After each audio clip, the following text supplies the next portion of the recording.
What is going on, my friends? It's Evan. Today we're going to be looking at Fine Line by Harry Styles. We're going to be dissecting every creative choice that was made here, and we're going to figure out how this design, how these photographs, how this packaging tells a greater story along with the music itself. So let's get into it. Creative Direction Studio.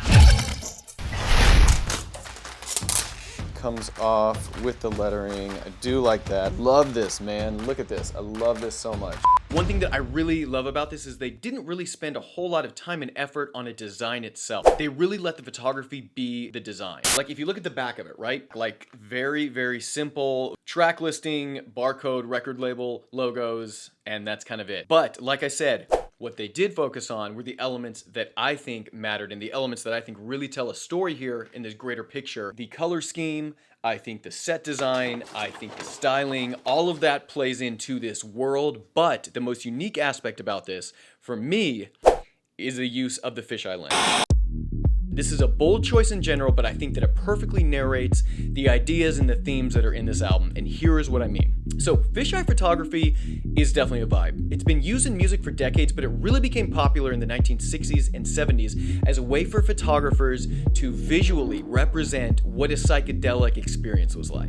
Ignore this terrible drug. You had artists like Jimi Hendrix, you had artists like the Beatles, the Rolling Stones, really embracing the unique characteristics of these lenses. So, by the 1980s and 90s, this lens was used in music videos, used for a ton of album art, etc. It's very, very popular in the music scene itself. So, upon first glance, it would be very easy to chalk this design up to, a younger artist coming into his own and just simply paying homage to the slew of other artists who have used this style of photography before him. However, I don't think that's what's happening here. I think Harry Styles, I think Molly Hawkins, I think Tim Walker are really trying to tell a story, and here's what I mean. One of the coolest things about the fisheye lens is the field of view.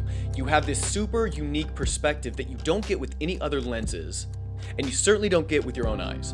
You can see things that would otherwise go unnoticed, and I think there's a lot of overlap in that idea and the music on Fine Line. This entire album is so personal and reflective, and some of the major themes that I felt again and again while listening to it was this idea of self-discovery and reflection, introspection. I think I'll look back on the time of making this album as like a very fond period of my life, just because I feel like I learned so much about myself.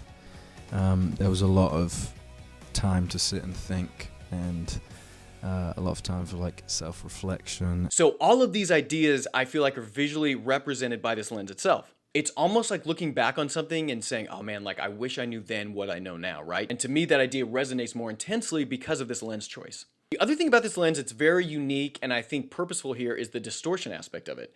The distortion of this lens and the way that it curves and bends around the edges of the frame is something that's really beautiful and very unique to a fisheye lens. And I think that idea really speaks a lot to not necessarily the reflection themes in this album, but more of the mess and maze of emotions that come along with relationship and love and growing up and figuring out things about yourself. All of these ideas that are very, very present in this album's music. And honestly, like the more that I think about it, the more that all of these ideas paired with this lens make a lot of sense. And I think that's really cool, and I think that's fantastic creative direction. Molly, high five. Color palette. So this is an area where I really want to hear from you guys particularly. Harry fans, I want to hear from you guys here. So the whole pink and blue color scheme, very common with Harry Styles. I've seen this in his wardrobe for years, even recently. So it seems to me that it's kind of a common theme for him, not necessarily specific to Fine Line, but I think that there are bigger themes here that we can unpack. So obviously pink and blue, gender norms. I think that there's been a lot of discussion about him maybe making a bigger statement on that, maybe trying to dissolve or rethink a lot of those ideas. That certainly could be what's happening here. Again, fans, I want to hear from you guys here.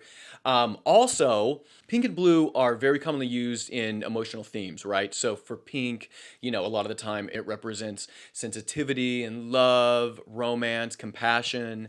And then blue certainly ties into the idea of calmness or reflection, introspection. And these are all themes that are happening again and again and again in this album. So I think if we're talking specifically album-wise, that might be a more appropriate approach. However, Harry Styles as a whole, maybe he is making a larger statement here. I don't know. Again, You guys tell me. Chime in on the comments. The thing that I love about deep diving into these album covers is that, just like the music, everyone's interpretation of it is going to be very, very different. Now, I spent a really good amount of time looking at this and observing it and thinking about it. But at the end of the day, my life experiences are really going to dictate what I see and what I take away from this. But it's going to be different for everybody. So guys, tell me, what did you find in this? What were those unique characteristics about it that you loved and that you felt like was reflective of the music? Because like we talk about on this channel all the time, the signature of a good creative director is that they are using visuals to tell a story that is aligned with and that is in sync with the music itself. And I think that this is a case study of how that is done well. So guys, if you were enjoying this content, do me a favor, like this video, subscribe to the channel, and leave me a comment. It really helps me grow, and I want to hear from you guys on what your takeaway was from Fine Line by Harry Styles. Thank you guys for watching, and I'll catch you on the next one. Creative Direction Studio.